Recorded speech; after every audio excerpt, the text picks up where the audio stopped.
मसीह में आप सबके सलामती हो। मैं डॉक्टर नवाज़ इकबाल पेशावर से एक मरतबा फिर आपकी खिदमत में अपने YouTube channel glory to God की वसातत से मुखातिब हूँ। अज़ीज़ बहनों भाइयों, उम्मीद है कि आप खैरियत से होंगे और मैं उन तमाम लोगों का जो पहले वाली बनाई जाने वाली तमाम वीडियोस को और तमाम लेक्चर्स को, तमाम स्टडीज़ को सुन रहे हैं, देख रहे हैं और मुझे बहुत उसका पॉजिटिव रिस्पांस दे रहे हैं और बहुत से क्वेश्चंस भी मेरे पास आ रहे हैं। मज़ीद उसके बारे में लोग स्टडी कर रहे हैं, पढ़ रहे हैं, मज़ीद उसके बारे में जानने की कोशिश कर रहे हैं। तो इस तमाम तहरीक के लिए, इस तमाम फ़ज़ल के लिए मैं खुदा का शुक्र अदा करता हूँ कि वो अपने जलाल को कसरत के साथ लोगों पर ज़ाहिर करता है और उस मददगार को जो उसने हमें बख्शा ताकि वो दुनिया के आखिर तक हमारे साथ हो, हमारी रहनुमाई करता है, हमारी मदद करता है ताकि हम खुदा के भेदों को जान सकें, खुदा की पाकज़ात को समझ सकें और सबसे बड़ी बात कि हमें तौफीक देता है कि हम रूह से और सच्चाई से उसकी इबादत और परस्तिश करें। मेरे अज़ीज़ बहनों भाई, इन दिनों हम लोग स्टडी कर रहे हैं करंथियों 12 बाब में मरकूम रूहुल कुद्स की 9 नेमतें हम लोग स्टडी कर रहे हैं। जैसे कि हमने देखा और पहले भी हम इसको डिस्कस करते रहे कि ये 9 नेमतें बुनियादी तौर पर 3 ग्रुप्स में जो हैं वो तकसीम होती हैं। नंबर 1 है मुकाशफा का ग्रुप, जिसमें हिकमत का कलाम, इल्मियत का कलाम और रूहों का इम्तियाज़ आता है। दूसरा ग्रुप जो है वो ताकत का ग्रुप है, जिसमें ईमान की नेमत, मौजज़ात की नेमत और शिफा की नेमत आती है। और तीसरे नंबर पर हमें हौसला अफजाई का, इनकरेजमेंट का, तसल्ली का ग्रुप हमें मिलता है, जिसमें गैर ज़ुबान की नेमत, गैर ज़ुबान के तर्जमे की नेमत और नबूवत की नेमत मिलती है। आज हम इस चौथी एपिसोड में हम लोग नबूवत के बारे में जानने की कोशिश करेंगे और जो कुछ खुदा ने मुझे अपने फ़ज़ल में बख्शा है वो मैं आप लोगों के साथ शेयर करूँगा और बुनियादी तौर पर चंद बेसिक चीज़ें जो इस नबूवत के ताल्लुक़ से हैं वो मैं आपके साथ डिस्कस करूँगा, वो आपके गोशगुजार करूँगा। इसके बाद आपके पास यकीनन खुदा का मोतबर कलाम आपके पास मौजूद है और उसमें से आप मज़ीद इसको देख सकते हैं, स्टडी कर सकते हैं। खुदा के पाक रूह से आप रहनुमाई मांग सकते हैं और मेरा ईमान है कि जिस तरीके से खुदा ने मुझे इन नेमतों के मामले में इनमें ब्लेसिंग्स दी हैं, बहुत सी बख्शिशें दी हैं, नेमतें दी हैं, मेरा ईमान है कि खुदावंद आपको भी देगा। आज हम हौसला अफजाई और इनकरेजमेंट के, तसल्ली के ग्रुप में से तीसरा नेमत जो है वो नबूवत के बारे में हम जानने की कोशिश करेंगे। मेरे अजीज़ बहनों भाइयों, नबूवत के बारे में जब हम जानने की कोशिश करते हैं तो वहाँ पर हमें सबसे पहले जब हम, बल्कि नबूवत के अलावा बाकी हम सब नेमतों को, कलाम मुक़द्दस को जब हम स्टडी करते हैं तो एक बहुत जो अहम बात हमारे समझने की और हमारे जानने की ज़रूरत है वो ये है कि हमारा खुदा अबतरी का नहीं बल्कि अमन का बानी है और वो किसी गुनहगार की हलाकत नहीं चाहता बल्कि चाहता है कि सबकी तौबा तक नौबत पहुँचे। तो इस सिलसिले में नबूवत के ताल्लुक़ से जो सबसे पहली अहम और जो बेसिक बात है वो हम जानने की कोशिश करेंगे और उसका हम कलाम मुक़द्दस ही में से जो चीज़ भी मैं आप लोगों के साथ गोश गुजार करूँगा वो कलाम मुक़द्दस के मुताबिक और कलाम मुक़द्दस में से डिस्कस करूँगा। इस मामले में मैं पहले भी कह चुका हूँ कि जो हमारे पास कुतुब्स मौजूद हैं, जो हेल्पिंग बुक्स हमारे पास मौजूद हैं, जो हैंड बुक्स मौजूद हैं हमारे पास, वो तमाम जो हैं वो उन नेमतों का, उन बख्शिशों का और उन बरकतों का जो खुदा अपने लोगों को देता है उसका एक्सपीरियंस हमारे साथ वो शेयर करते हैं और हम उनसे बहुत कुछ सीखने का और जानने का हमें मौका मिलता है। लेकिन ये ज़रूर याद रखें कि वो कलाम मुक़द्दस नहीं है। बाइबल मुक़द्दस वाहिद ज़िंदा खुदा का कलाम है और ये हमें, इसके अंदर ही हमें हर चीज़ की तफसीर और हर चीज़ की तफसील और खुदा की मर्ज़ी हमें इसमें से मिलती है। तो पहला हवाला हम देखेंगे, पहला करंथियों उसको 14 बाब और उसकी तीसरी आयत में से। तीसरी आयत में इस तरह मरकूम है, लेकिन जो नबूवत करता है वो आदमियों से तरक्की और नसीहत और तसल्ली की बातें करता है। यानी नबूवत जो शख्स करता है, खुदा ये नेमत जिसको देता है और खुदा की तरफ से जब हमारे लिए कलाम मुक़द्दस, क्योंकि पूरा कलाम मुक़द्दस जो है वो हमारे लिए एक नबूवत है, हमारे लिए एक पैगाम है اور ان پوری بائبل مقدس میں ہم دیکھیں اور یہاں پر بہت کھلے الفاظ میں صاف طور پر مرقوم ہے کہ اس میں ترقی ہوتی ہے ہمارے لیے، اس کلام میں ہمارے لیے نصیحت ہوتی ہے، اور اس کلام میں ہمارے لیے تسلی ہوتی ہے۔ یاد رکھیں کہ نبوت میں اگر یہ کلام میں کوئی شخص اس نعمت سے معمور ہے، اور اگر اس نبوت میں جو وہ کرتا ہے خدا کے پاک روح کی تحریک سے، تو اس میں لکھا ہے کہ روحانی شخص سب باتوں کو پرکھ لیتا ہے لیکن خود کسی سے پرکھا نہیں جاتا۔ تو ضرور ہے کہ ہم اس کلام مقدس کو، ہمیں خطوط میں بھی یہ ملتا ہے، پالوس رسول یہ تعلیم دیتے ہیں کہ ہمیں اس کو، کلام مقدس کو ہمیں پرکھنا چاہیے جو بھی شخص جو ہیں۔ تو ضرور ہے کہ ہمیں اس کو یہ دیکھنے کی ضرورت ہے کہ اس میں آیا یہ تسلی ہمارے لیے ترقی اور ہمارے لیے نصیحت موجود ہے۔ یاد رکھیں کہ کلام مقدس میں ہمیں کہیں نہیں ملتا کہ ہمیں صرف ڈسٹرکشن کی، نبوتی کلام میں صرف ڈسٹرکشن یا تباہی ہمیں جو ہے وہ نظر آتی ہے۔ نہیں، اگر خداوند نے کہیں پر کسی کو پنش کیا ہے، اگر اس نے، میں سپوز اگر ہم یہ بات کریں کہ جی یروشلم کی تباہی کی بات ہے، تو وہاں پر ہم نے دیکھا کہ خداوند ہمیں نئی یروشلم کی نوید بھی دیتا ہے، جہاں پر وہ، اگر ہم غلطی کرتے ہیں، اگر ہم خدا کے حکم کی خلاف ورزی کرتے ہیں، اگر ہم گناہ کرتے ہیں، تو وہاں پر ہمیں پنشمنٹ ملتی ہے۔ اب وہ پنشمنٹ جو ہے وہ ہماری ترقی کے لیے ہے، وہ ہماری نصیحت کے لیے ہے، وہ ہماری تسلی کے لیے ہے، کیونکہ خدا اپنے وعدوں کا سچا خدا ہے اور وہ کسی گنہگار کی ہلاکت نہیں چاہتا، بلکہ وہ چاہتا ہے کہ سب کی توبہ تک نوبت پہنچے۔ یہاں پر درمیان میں ایک بہت امپورٹنٹ کہنا چاہتا ہوں کہ دیکھیں، ہر شخص جو نبوت کرنے والا ہے وہ نبی نہیں ہوتا۔ یہ بہت اہم بات اس میں سمجھنے کی ضرورت ہے۔ مثال کے طور پر ہم دیکھتے ہیں کہ ساؤل بادشاہ جب وہ داؤد کے پیچھے جا رہا تھا اس کو مارنے کے لیے، تو وہاں پر ایک نبیوں کا گروہ جا رہا تھا، جو ہم اس میں بائبل مقدس میں پڑھتے ہیں، اور وہ لکھا ہے کہ نبوت کرتے ہوئے جا رہے تھے۔ تو جب ساؤل ان کے پاس پہنچا تو وہ بھی ان میں نبوت کرنے لگا۔ تو اس کا یہ مطلب نہیں ہے، لیکن وہ جیسے ہی ان سے نکلا واپس، وہ اس سے جدا ہو گیا سارا کچھ، اور وہ خدا جو اس سے ناراض تھا، جو اس سے خفا تھا، وہ اپنی جگہ پر رہا۔ اور اس کا یہ مطلب نہیں کہ ساؤل بادشاہ جو ہے وہ نبی ہو گیا۔ اب وہ نبی کیا نبوت کر رہے تھے اور یہاں ساؤل نے کیا نبوت کی، اس کے بارے میں وہ ایک الگ ٹاپک ہے، اور اس کے بارے میں جو ہے وہ اس چونکہ ٹاپک کا حصہ نہیں۔ اسی طریقے سے ہم آگے جب دیکھتے ہیں کہ مسیح خداوند کو جب قیافہ کے سامنے پیش کیا گیا، فقیہ و فریسیوں کے سامنے، ان کی کیبنٹ کے سامنے جب پیش کیا، تو وہاں پر آگے اناجیل میں ہم دیکھتے ہیں کہ وہاں پر قیافہ نے ایک نبوتی جملہ کہا کہ ایک شخص کا مرنا ساری امت کے لیے بہتر ہے۔ تو آگے لکھا ہے کہ اس نے اس سال یہ نبوت سے یہ کہا۔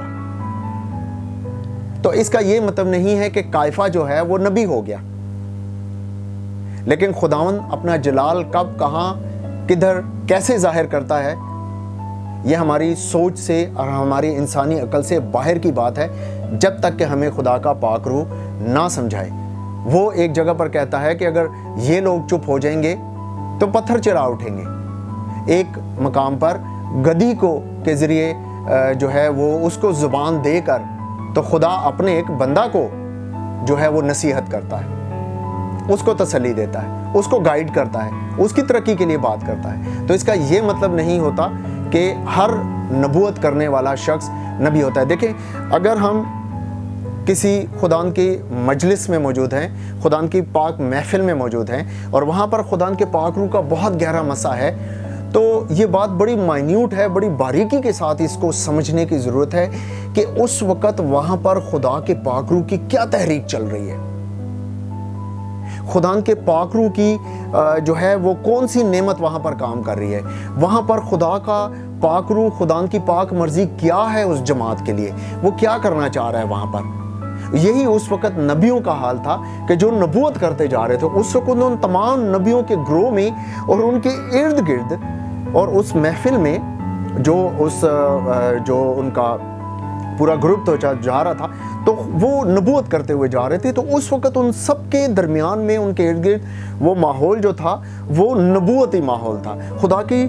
جو ہے قدرت उस तरीके से काम कर रही थी। तो साउल जब उसमें खुदा की, याद रखें कि खुदा की हुजूरी में हम खुदा की मर्जी के बगैर नहीं आ सकते। तो आज की डेट तक मेरी ये समझ से तो बाहर है, आज तक खुदा ने इस पाक भेद को मुझ पर नहीं खोला कि साउल क्यों नबियों में शामिल हुआ और क्यों, जबकि खुदा उससे खफा था तो उसने उसको उस रूहानी माहौल में, उस मसा के अंदर क्यों आने दिया, क्या वजह थी उसको आने दिया, और वो वहाँ पर आके नबूवत करने लगा। और फिर जब वो उससे निकला तो उससे वो नेमत ख़त्म हो गई, उससे वो वक्ती तौर पर उसने काम किया। इसलिए हमें ये जानने की ज़रूरत होती है कि खुदा का पाक रूह किस वक़्त कहाँ क्या काम कर रहा है, उसकी क्या मर्ज़ी है। क्या आया वो यहाँ पर शिफा की नेमत को उसने जारी किया है, उसने मोजज़ों की नेमत को जारी किया है, वो उसने गैर ज़ुबान की तहरीक दी है, गैर ज़ुबान की तर्जमे की तहरीक किसी को दी है। खुदा वहाँ पर कलीसिया से कलाम कर रहा है, नबूवत कर रहा है। आया वो किसी इंडिविजुअल में के बारे में है, क्या इंफरादी तौर पे है, इज्तमाही तौर पे है, उस शहर के बारे में है, उस मुल्क के बारे में है, उस दुनिया के बारे में है, किसी होने वाले वाक़ये के बारे में है, या किसी हो रहे वाक़ये के बारे में है, कहाँ पर हमें, और खुदा अपनी मर्ज़ी ज़ाहिर करता है, खुदा हमें तसल्ली देता है।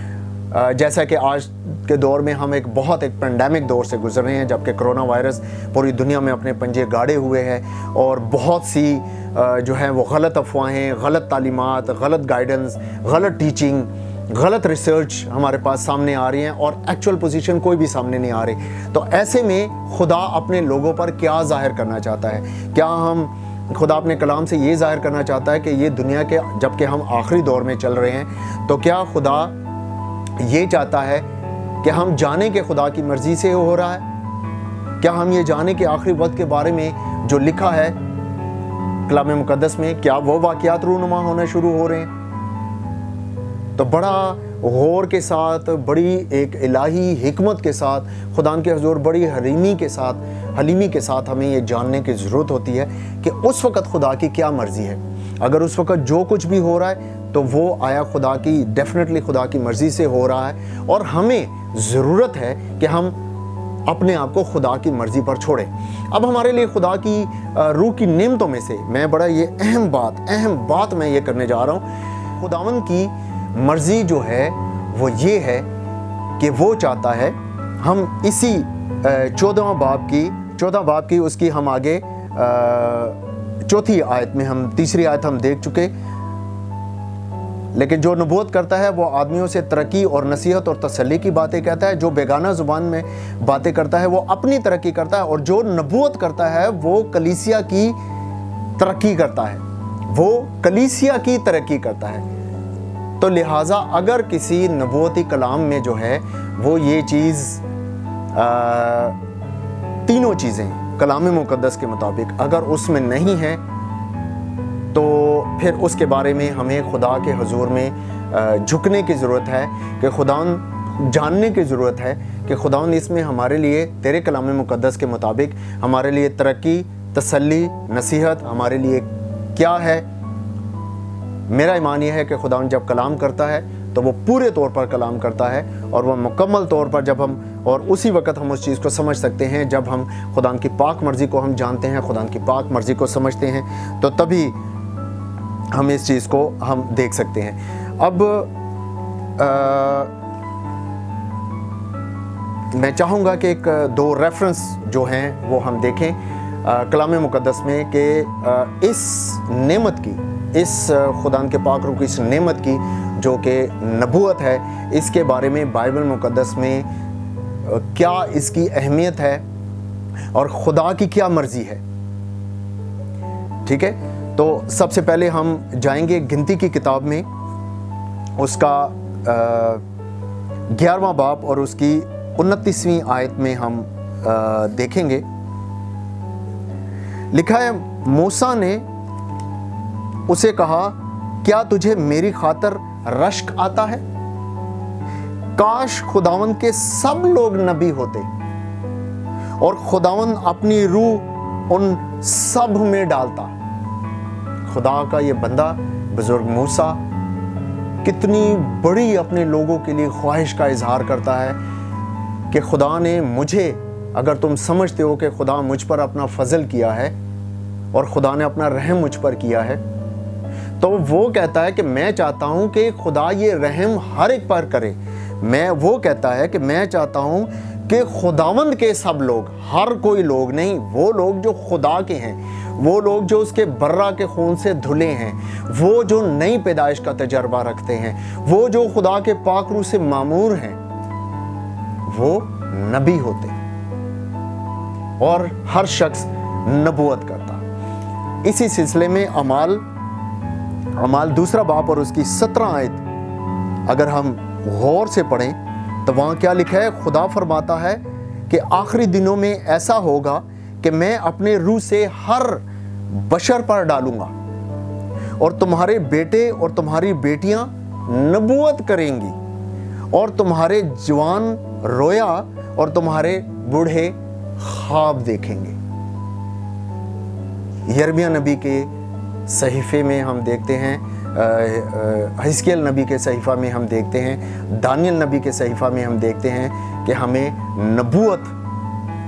और पूरी आगे और अंबिया इकराम और साहिफ़े अंबिया में और उसमें हमें मिलता है कि नबूवत किस तरीके से जो है खुदा के हुजूर में काम करती है। पहला कुरिन्थियों 14 बाब और उसकी पहली आयत में हम दोबारा जाते हैं। अब इस आयत में हमें खुदा की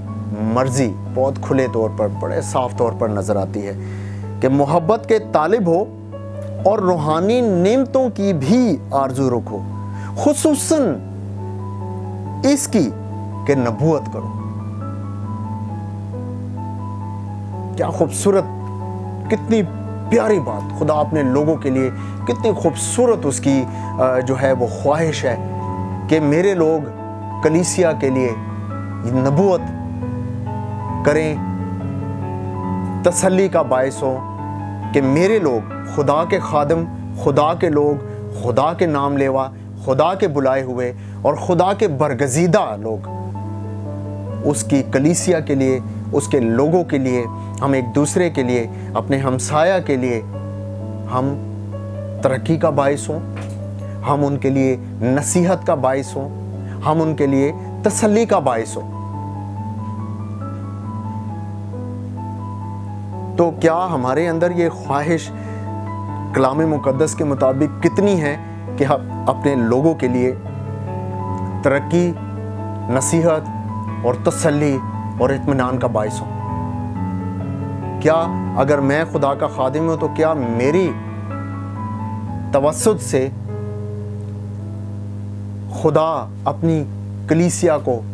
मुझे खुदा खादमाना तौर पर कैसे इस्तेमाल कर रहा है? क्या मैं कलीसिया की तरक्की का बायस हूँ? क्या मैं तरक्की और नसीहत और तसल्ली का बायस हूँ? रूहानी तरक्की का, मैं ये बहुत बात कहना चाहता हूँ, रूहानी तरक्की का। मैं जो भी खुदा के कलाम में से और उसमें से मैं बात करूँगा, अगर आप किसी अपने नेबर की, किसी हमसाये की और अपनी कलीसिया की अगर और मटीरियलिस्टिक किसी तरीके से आप उनकी हेल्प करते हैं, वो सारा कुछ आप करते हैं, तो वो रूह के फल हैं, वो रूह की नेमत नहीं है। वो रूह की नेमतों के बाद, उसको उन तोड़ों को इस्तेमाल करने के बाद उसके फल हैं। कलाम मुकद्दस कहता है कि हर शख्स चाहिए कि नबूवत करे। तो नबूवत के जो बेसिक हमारे पास कलाम मुकद्दस में से हम देखते हैं, वो हमें यही नज़र आता है। तो ज़रूर है कि खुदान की मर्ज़ी को, मैं हमेशा ये बात कहता हूँ कि अपने लिए खुदान की मर्ज़ी को हम जानें,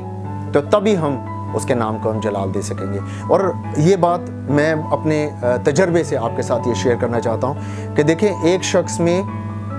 खुदान के बंदे में, खुदान के बंदी में, खुदान के कलीसिया में, लोगों में एक से ज़्यादा नेमत भी हो सकती है, 2 से ज़्यादा नेमतें भी हो सकती हैं। अब अगर मैं आपसे खुदान के फजल के तहत, उसकी बख्शिश के तहत, अपनी किसी लियाकत से नहीं, अगर मैं उससे आपसे ये बात कर रहा हूँ, तो इसमें इल्मियत का कलाम भी शामिल है और इसमें हिकमत के कलाम की नेमत भी शामिल है। बाइबल मुकद्दस में हमें पौलुस रसूल एक ऐसी शख्सियत नज़र आते हैं, खुदा यसु मसीह कादिर मुतलक खुदा हैं। किसी इंसान के साथ हम उनका मुकाबला या उनको कंपैरिजन हम नहीं कर सकते, लेकिन इंसान होते हुए पौलुस रसूल में हमें ये 9 की 9 नेमतें काम करती हुई नजर आती हैं। उसके शागिर्दों में हमें ये नेमतें काम करती हुई नजर आती हैं। और आज के दौर में भी, आज के डेट में भी जो है वो एक से ज्यादा नेमतें, खुदा के पाक रूह की नेमतें वो काम करती। अब ये जानना हमारे लिए बहुत ज़रूरी है कि तमाम ये 9 की 9 नेमतें एक दूसरे के साथ अटैच्ड हैं, एक दूसरे के साथ लिंक्ड हैं। कोई एक को हम ये नहीं कह सकते कि एक जो है वो दूसरे से जुदा है,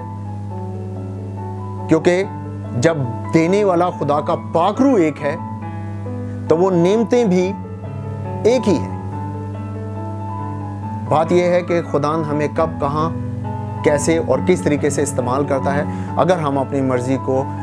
खुदाउन की मर्ज़ी पर छोड़ दें, अगर हम अपने आप को खुदाउन की मर्ज़ी पर छोड़ दें, हम उसके जलाल के छोड़ दें, तो मेरा ईमान है कि खुदा अपना जलाल बहुत कसरत के साथ ज़ाहिर करेगा। वो अपने भेद हम पर अश्कारा करता है, वो अपने मुकाशफात हम पर अश्कारा करता है, वो खुदा की भेद की बातें हमें बताता है। और हर रोज़ हमें एक नए मसा से, हमें एक नई ताजगी और एक नई नसीहत, हमें एक नई तसल्ली और एक नया इत्मीनान देता है। और यही खुदा की पाक रूह की तहरीक है जिसके तहत मैं ये खुदा का कलाम मुकद्दस जो उसने मुझ नाचीज़ को दिया, मैं आप लोगों के साथ शेयर कर रहा हूँ। तो आरजू रखें कि हम नबूवत करें। अब जब हम हिकमत का कलाम और इल्मियत का कलाम जब हम डिस्कस करेंगे तो वहाँ पर मैं हर नेमत के साथ दूसरी रिलेटेड नेमत का ज़रूर जिक्र करता हूँ, इसलिए कि जैसे मिसाल के तौर पर अगर हम गैर ज़ुबान बोली जाती है, गैर ज़ुबान के तर्जमे की नेमत जहाँ पर होती है, तो तर्जमे में भी खुदा हमारे लिए तरक्की, तसल्ली और नसीहत की बात कहता है, इसलिए वो नबूवत के ज़ुमरे में आती है। तो मेरे अजीज़ बहनों भाइयों, आएँ हम कलाम मुकद्दस के मुताबिक खुदावंद की इस मर्जी को पूरा करें कि हम नबूवत की आरजू करें, क्योंकि कलाम मुकद्दस में लिखा है कि बहुत जल्द वो वक्त आने वाला है जब रोया मौकूफ हो जाएगी, रोया मौकूफ हो जाएगी, नबूवती कलाम मौकूफ हो जाएगा, कलाम मुकद्दस ढूंढेंगे और ना पाएंगे। तो इससे पहले कि वो वक्त शुरू हो, वो वक्त आए, हमें ज़रूर है कि हम कलाम मुकद्दस के मुताबिक अपनी ज़िंदगी उसकी मर्ज़ी पर छोड़ें कि वो हमारे लिए क्या चाहता है। अगर वो जो फिर करेगा उसका कोई सब्स्टिट्यूट नहीं हो सकता, उसका कोई निमोल बदल नहीं हो सकता। Thank you very much, God bless you all.